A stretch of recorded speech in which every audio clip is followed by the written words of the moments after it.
नमस्कार, आप देख रहे हैं प्रदेश का भरोसेमंद news channel India news Haryana. साथ में हूं आपकी कीर्ति कंसल और बुलेटिन का आगाज हम बड़ी खबर के साथ कर रहे हैं। सीबीएसई का 10वीं का परीक्षा परिणाम घोषित कर दिया गया है।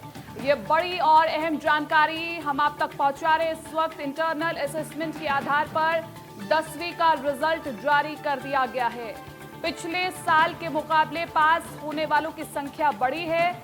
लड़कियों ने बाजी मारी है। 93% छात्राएं पास हुई हैं।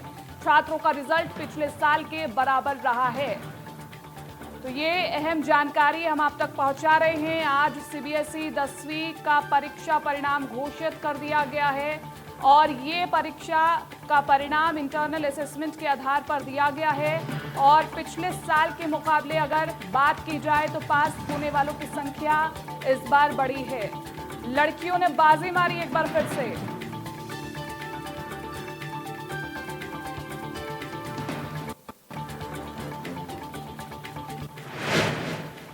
चलिए अब ग्राफिक्स के जरिए आपको बताते हैं कि किस जिले में कितने बच्चे पास हुए। ये हम आपको दिखाते हैं ग्राफिक्स के जरिए। ग्राफिक्स अब आपकी टीवी स्क्रीन पर cbseresults.nic.in पर आप नतीजे देख सकते हैं। इंटरनल असेसमेंट के आधार पर 10वीं का रिजल्ट इस बार तैयार किया गया है। चंडीगढ़ रीजन की बात की जाए तो 91% बच्चे पास हुए हैं। पंचकुला रीजन में 94% बच्चे पास हुए। देहरादून रीजन में 89% बच्चे पास हुए हैं और चेन्नई रीजन की अगर बात करें तो 98% बच्चे पास हुए हैं। तो ये हम आपको जिलेवार स्थिति भी बता रहे हैं और इसके अलावा दूसरे शहरों की स्थिति भी हम आपके सामने रख रहे हैं।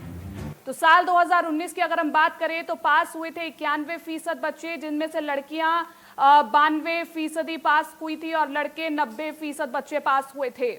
और अगर 2020 की बात की जाए तो 91% टोटल बच्चे पास हुए थे, जिसमें से लड़कियां 93% पास हुई थी और लड़के 90% पास हुए हैं। तो ये 2020 का आंकड़ा हम आपके सामने रख रहे हैं, जिसमें इजाफा देखिए 0.86% का इजाफा देखा गया है। इस बार भी लड़कियों ने बाजी मारी है। अगर साल 2020 की यानी कि अब की हम बात करें तो लड़के 90% पास हुए हैं, लड़कियां 93% पास हुई हैं। यानी कि लड़कियां 3% ज्यादा आगे निकली हैं, 3% ज्यादा लड़कियां पास हुई हैं। ये हम आपको आंकड़ों के जरिए बता रहे हैं कि सीबीएसई का रिजल्ट कैसा रहा है। केंद्रीय विद्यालय में 99% बच्चे पास हुए हैं। जवाहर नवोदय विद्यालय में 98% बच्चे पास हुए हैं। सीटीएसए स्कूल के बच्चे भी 93% बच्चे पास हुए हैं। सरकारी स्कूल के बच्चों का रिजल्ट 80% रहा है और सरकारी मदद प्राप्त स्कूल 77% पर रहा है इनका रिजल्ट। पंचकुला में मुख्यमंत्री मनोहर लाल ने पौधारोपण कर रोजगार भवन का उद्घाटन किया। साथ ही इस दौरान सीएम ने रोजगार और मिस्त्री हरियाणा पोर्टल का भी अनावरण किया। इस दौरान सीएम के साथ डिप्टी सीएम दुष्यंत चौटाला, केंद्रीय राज्य मंत्री रतनलाल कटारिया मौजूद रहे। साथ ही कैबिनेट मंत्री मूलचंद शर्मा और विधानसभा स्पीकर ज्ञानचंद गुप्ता ने भी शिरकत करी। इस दौरान सीएम ने रोजगार को लेकर के क्या कुछ कहा है, हम ये भी आपको सुनाएंगे। आप देख सकते हैं कि मुख्यमंत्री मनोहर दो तस्वीरें पहले हम आपको दिखा दे रहे हैं। पहली तस्वीर में आप देखिए कि सीएम मनोहर लाल और उप मुख्यमंत्री दुष्यंत चौटाला पौधारोपण करते हुए नजर आ रहे हैं और पौधारोपण करके देश को, प्रदेश को एक बड़ा संदेश कि पर्यावरण का संरक्षण करना सबकी अहम जिम्मेदारी।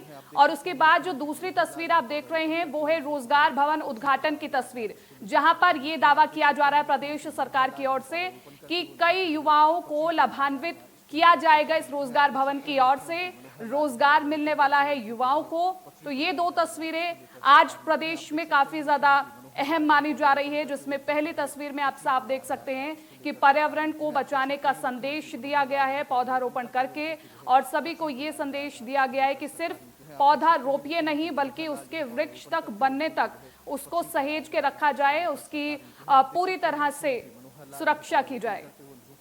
मित्रों, आज वर्ल्ड यूथ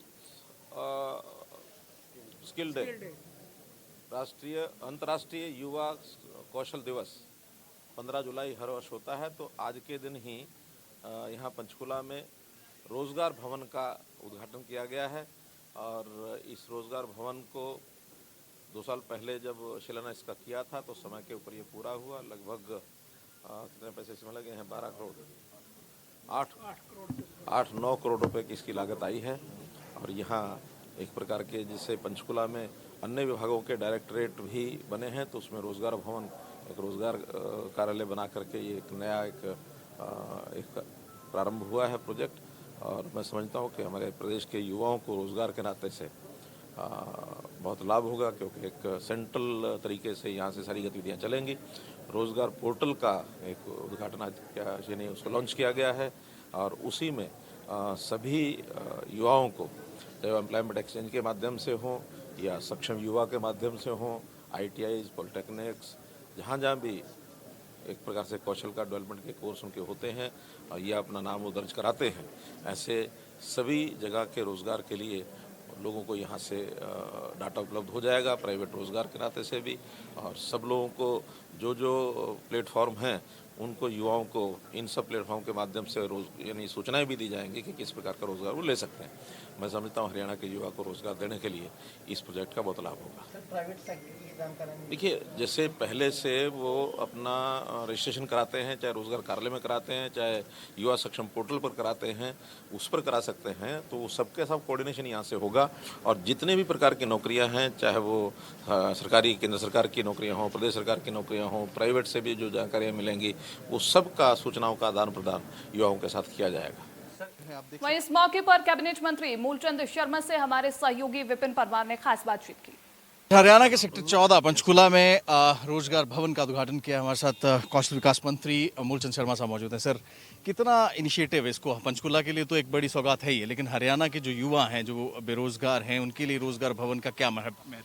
नहीं, सारा केंद्र रहेगा पूरे हरियाणा का। यहाँ से जो रोजगार, जो नौजवान साथी, जो कौशल, जो स्किल जो बच्चे होंगे, कौशल विकास से जो परिपूर्ण होंगे, यहाँ पर रजिस्ट्रेशन होगा, उनको लाभ मिलेगा। किसी प्राइवेट सेक्टर में या दूसरे सेक्टर में जो भी हों, उनको यहाँ से रोजगार देने का काम करें। 75% लोग युवाओं को रोजगार देने के लिए जो है एक कदम भी कैबिनेट में उठाया गया है, तो क्या समझते हैं कि ये जो रोजगार भवन है, जो लोग अप्लाई करेंगे, उनकी तमाम जो कोई प्रॉब्लम्स हैं या फिर जो कोई रहती है, क्यूरीज रहती हैं, यहीं पर कोई कॉल सेंटर्स वगैरह भी इस्टेब्लिश किए जाएंगे जिनसे? नहीं, यहाँ से जो 75% जो हरियाणा प्रदेश के जो रोजगार या स्वप्न, ये भी कहा है बाहर से भी लोग रजिस्ट्रेशन करा सकते हैं, उनको रोजगार मिलेगा। और सबसे बड़ी बात यह कि यहाँ पे डेटा फिक्स रहेगा। कोई आदमी, जैसे हमने कराया अभी सक्षम, उसमें जैसे AC की बात है, कटिंग वालों की बात है, प्लम्बर की बात है, इलेक्ट्रिकल की बात है, जो आम आदमी को जो डेवलप होगा, आदमी को परेशानी नहीं रहेगी।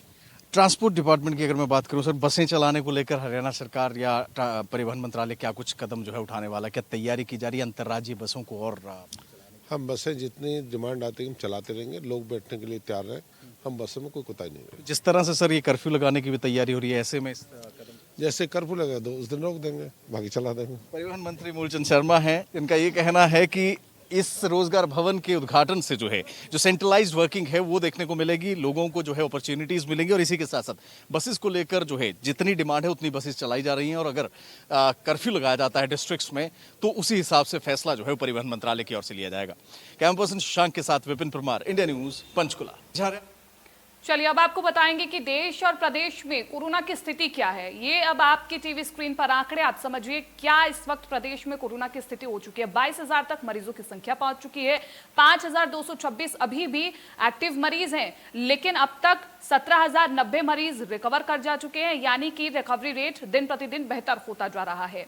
प्रदेश में डबलिंग रेट 21 दिनों के अंदर बढ़ता जा रहा है। सोनीपत में 24 घंटे में 62 नए केस आए हैं और गुरुग्राम में 160 नए केस आए हैं। एक बार फिर से दिक्कत गुरुग्राम के लिए, चिंता गुरुग्राम के लिए। फरीदाबाद में भी 115 नए मरीज आए हैं। रेवाड़ी में 96 मरीज सामने आए हैं। अंबाला में 46 नए मरीज सामने आए हैं। लेकिन हिसार, कुरुक्षेत्र, फतेहाबाद, चरखी दादरी में अभी तक कोई केस नहीं आया है। ये राहत की खबर जरूर है, लेकिन पूरी स्थिति को अगर समझा जाए तो दिल्ली के आसपास के लगते जो जिले हैं वहां पर लगातार केसेस बढ़ते जा रहे हैं। गुरुग्राम और फरीदाबाद में सबसे ज्यादा केसेस सबसे ज्यादा निकल करके सामने आ रहे हैं। अब तक 17,000 मरीज रिकवर हो चुके हैं। और लेकिन चिंता का विषय यह है कि डबलिंग रेट अभी 21 दिनों में दोगुना होता जा रहा है और सोनीपत में 24 घंटे में 62 नए केस आए हैं। यह भी एक बड़ा चिंता का विषय है। कोरोना के मामले पर बोलते हुए सीएम मनोहर लाल ने कहा कि गुरुग्राम फरीदाबाद के इलाके में बढ़ते कोरोना वायरस को देखते हुए एग्रेसिव कंटेनमेंट जोन 10 दिन पहले ही तैयार कर लिए गए थे। मुख्यमंत्री ने कहा, हमारा कोरोना मैनेजमेंट ग्रुप लगातार कोरोना की स्थिति पर नजर बनाए हुए है। अलग प्रदेशों ने अपने अपने तरीके से योजनाएं बनाई हैं। अभी जैसे बाकी प्रदेशों ने लॉकडाउन का कुछ 2-2 दिन का 3 दिन के अपने कार्यक्रम बनाए, हमने भी खास करके गुरुग्राम और फरीदाबाद में एग्रेसिव कंटेनमेंट जोन्स ये आज से 10 दिन पहले योजना बनाई थी और उनके जहाँ जहाँ संख्या ज़्यादा है इस प्रकार के संक्रमित लोगों की, ऐसे क्षेत्रों को इंटेंसिव उस प्रकार के जो एग्रेसिव कंटेनमेंट जोन बना करके हर प्रकार की वहाँ स्क्रीनिंग करना, लोगों के आने जाने के ऊपर थोड़ा सा रोक लगाना ताकि वो फैल ना सके, ये उन्हें पहले से किया हुआ है। फिर भी हम रोज़ाना हमारा जो management group, corona management group है, उसकी मीटिंग होती है। इस पर विचार करेंगे कि और सख्ती करने से अगर कुछ लाभ हो सकता तो जरूर करें। कर्फ्यू लगने वाले जिलों में सोनीपत का नाम भी शामिल है, क्योंकि सोनीपत में भी लगातार कोरोना के मामले बढ़ रहे हैं। और इस बारे में लोगों का क्या कहना है, देखिए हमारे संवाददाता सनी मलिक की खास रिपोर्ट। सख्ताई करनी चाहिए। जैसे ये बीमारी फैल रही है वो हमारे लिए बहुत ही घातक है और जो हमारे मंत्री जी हैं वो सही सोच रहे हैं इसके बारे में। और ये जो 4 हमारे जो जिले हैं ये दिल्ली से सटे हुए हैं और इसमें जो अमन गमन है वो ज़्यादा है और दिल्ली का जो एरिया वो हमारे लिए ऐसा ही है कि भाई वहाँ से बीमारी ज़्यादा इधर आ रही है। हाँ जी, मैं इस बात से सहमत हूँ क्योंकि जो अनिल विजय हैं वे बहुत ही समझदार आदमी हैं। जो उनका कहना है ये बिल्कुल ठीक है कि कर्फ्यू से जो कोरोना है उसके अर्थात में मतलब कमी आ सकती है। जी, क्या नाम है आपका? रविंदर जी। कोरोना बीमारी एक महामारी है जो चल रही है आजकल, लेकिन कर्फ्यू लगाने से उसका कोई सोल्यूशन नहीं है। कर्फ्यू उसका कोई हल नहीं है। कोरोना तो है ही है, लेकिन अगर वो कर्फ्यू लगाएंगे तो उससे और प्रॉब्लम्स बढ़ती हैं। जैसे मैं एक दुकानदार हूँ तो मैं समझ सकता हूँ, अनिल विज जी नहीं समझ सकते क्योंकि उनको किराया थोड़ा देना किसी दुकान का, या उनको कोई तनख्वाह देनी है। अभी 2 महीने 3 महीने घर बैठ के हम दुकानें खोल ली हमने। अभी बड़ी मुश्किल से तो हमने अपना जो पेंडिंग किराए थे वो पूरे किए हैं और फिर ये कर्फ्यू लगा देंगे तो मैं तो समझता नहीं कि कर्फ्यू इसका कोई सोल्यूशन है। वहीं फरीदाबाद में भी फिर से लॉकडाउन लगाने पर लोगों से हमारे संवाददाता ने लोगों से खास बातचीत की रिपोर्ट देखी। मेरे विचार से लॉकडाउन लगना कोई समस्या का समाधान नहीं है, क्योंकि लॉकडाउन लगने से लोगों को परेशानियां ही बढ़ती हैं। कोई ऐसा नहीं है कि लॉकडाउन लगने के बाद लोग नहीं निकलते हैं, फिर भी लोग निकलना कम नहीं करते हैं। अपनी ज़रूरतों के लिए उनको निकलना ही पड़ता है। और जिस हिसाब से हमारे केसेस बढ़ रहे हैं, हमें खुद को ही क्वारंटाइन करना चाहिए कि लॉकडाउन लगाने की जगह पे। लॉकडाउन हमारे देश की आर्थिक स्थिति के लिए सही नहीं है, पर जो आजकल कोरोना चल रहा है उसके लिए बहुत सही तरीका है। बट अगर लॉकडाउन लगाते हैं तो उसके लिए आर्थिक स्थिति सबकी डाउन होती जा रही है। ना ही कोई ऑफिस जाएगा तो वो खाएगा क्या बेचारा, ठीक है।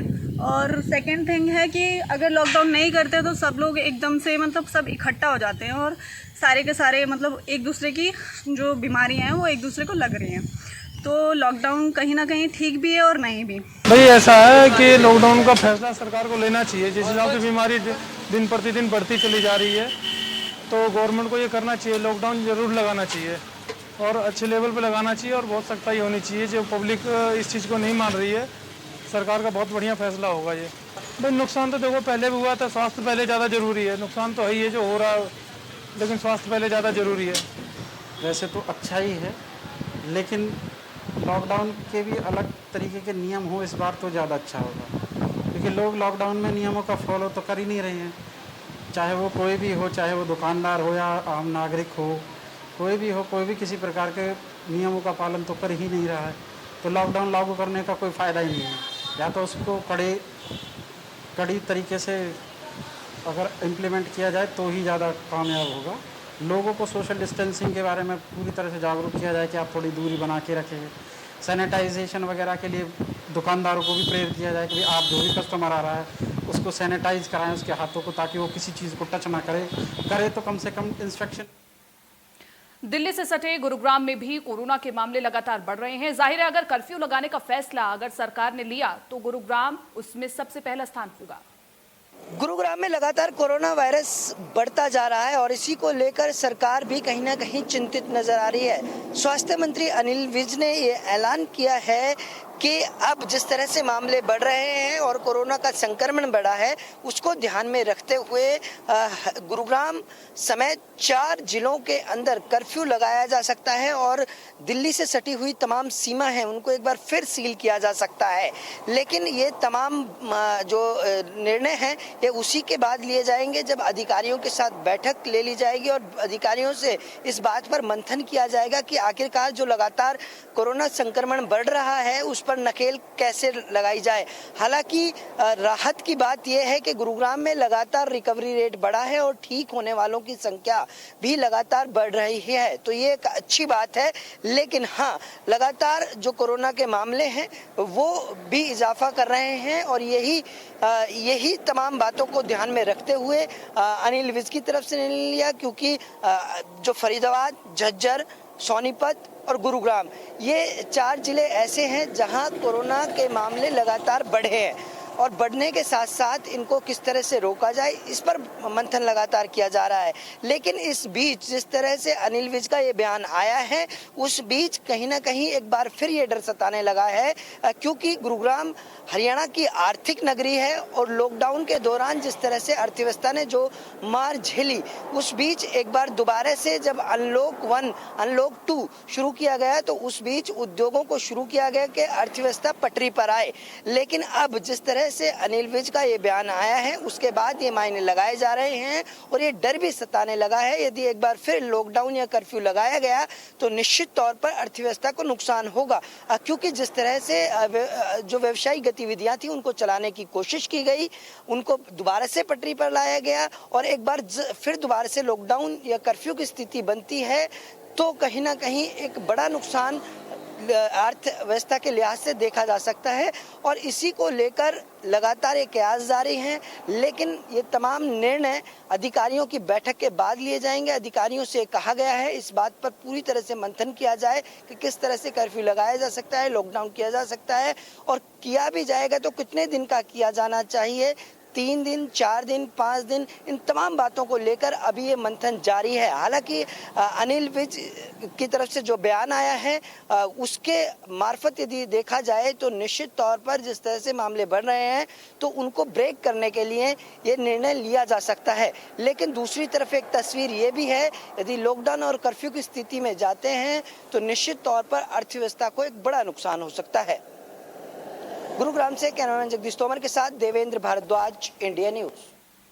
प्रदेश के सभी 15 सांसदों और 89 विधायकों को अपनी बहाली की मांग को लेकर ज्ञापन पत्र देने और उनका समर्थन हासिल करने की मांग करने वाले हटाए गए। पीटीआई अध्यापकों ने अब 18 जुलाई को जींद में आयोजित की जाने वाली सर्वजातीय पंचायत पर फोकस किया है। इसी दिन आंदोलन की अगली रूपरेखा तय की जाएगी। पंचायतों का सहयोग भी लिया जाएगा, साथ ही जनप्रतिनिधियों के खिलाफ भी बगावती तेवर अख्तियार किए जा सकते हैं।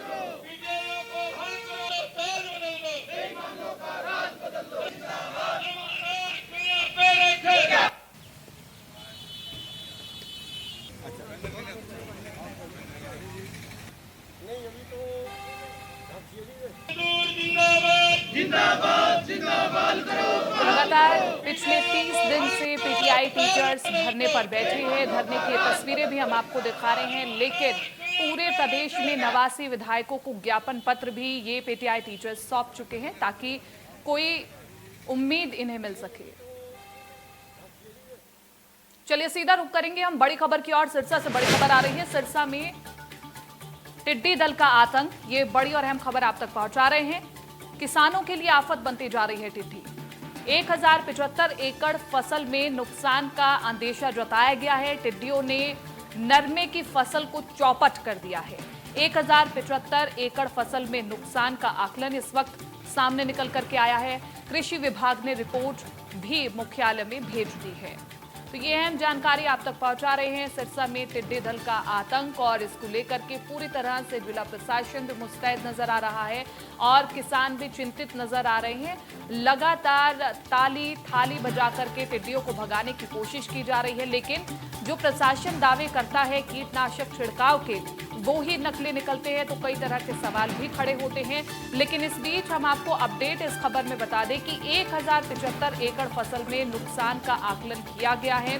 हालांकि प्रदेश सरकार की ओर से कहा जा रहा है कि जल्द ही गिरदावरी की जाएगी, लेकिन गिरदावरी से पहले बड़ा उपाय इन टिड्डियों को भगाने के लिए होना चाहिए, और जिसके लिए किसान लगातार मांग भी कर रहे हैं और खुद भी टिड्डियों को भगाने की भरपूर कोशिश कर रहे हैं। इन टिड्डियों की तादाद को आप देख करके समझ सकते हैं कि इनकी संख्या कितनी होगी। लगभग लाखों करोड़ों की संख्या में ये टिड्डियां फसलों पर बैठती हैं और कुछ ही मिनट में सारी फसल को चट कर जाती हैं। बेहद नुकीले दांत इन टिड्डियों के बताए जाते हैं।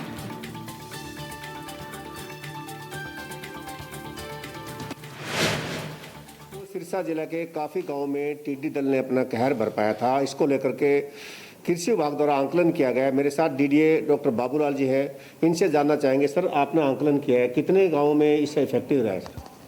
देखिए, जो 11 तारीख को टिड्डी दल ने प्रवेश किया था तो उसमें लगभग 17 गांव हैं जहां पर फील्ड स्टाफ से रिपोर्ट आई है और वहां पर नुकसान है 1075 एकड़ की रिपोर्ट आई है। और किस गांव में कहीं ज़्यादा है कहीं कम है, और जहां टिड्डी रात को सेटल हुई है उन गाँव में कहीं कहीं 80% 90% तक भी कुछ एकड़ में नुकसान है। सर, अभी भी टिड्डी दल राजस्थान के झुंझुनू में बताया जा रहा है, जिस तरह रिपोर्ट आ रही है, तो आगे आने वाले क्या खतरा टला है और विभाग किस तरह तैयार है? सर, देखिए, विभाग पहले भी तैयार था। आपने देखा वो 11 तारीख को ऑपरेशन हमने किया है और आज भी अलर्ट है पूरा प्रशासन और विभाग।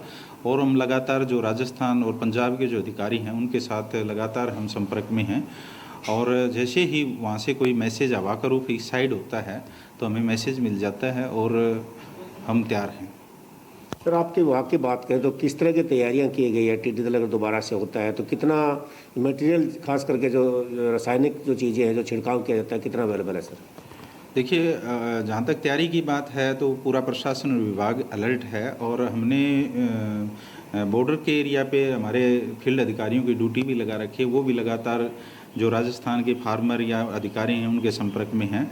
और इसके अलावा हमारे पास जो फार्मर्स के ट्रैक्टर माउंटेड स्प्रे पंप हैं और फायर ब्रिगेड की गाड़ियां हैं जो ऑलरेडी पानी उनमें भरा हुआ है, और 10 हमने अपनी टीमें बना रखी हैं, और वो जहां पर भी सेटल होगी तो हम उस पर ऑपरेशन कर देंगे। सर, कीटनाशक की दवा बात करें, कितने अवेलेबल है? सर, आपके पास कीटनाशक की दवा बहुत ज़्यादा अवेलेबल है हमारे पास।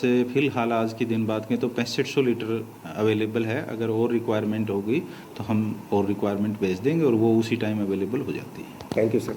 तो ये थे डीडीए बाबूलाल, जिनका कहना है कि विभाग टिड्डी दल के खतरे से, संभावित खतरे से पूरी तरह से तैयार है। जो चीज़ें होनी चाहिए, स्प्रे, रासायनिक चीज़ें सब इनके पास उपलब्ध है, और विशेषकर 10 टीमें बनाई गई है ताकि अगर जिस तरह का खतरा फिर से मंडराता है तो उसको निपटा जा सके। सिरसा से अमर सिंह जानी, इंडिया न्यूज़ हरियाणा। फिलहाल बुलेटिन में इतना ही, दीजिए इजाजत, नमस्कार।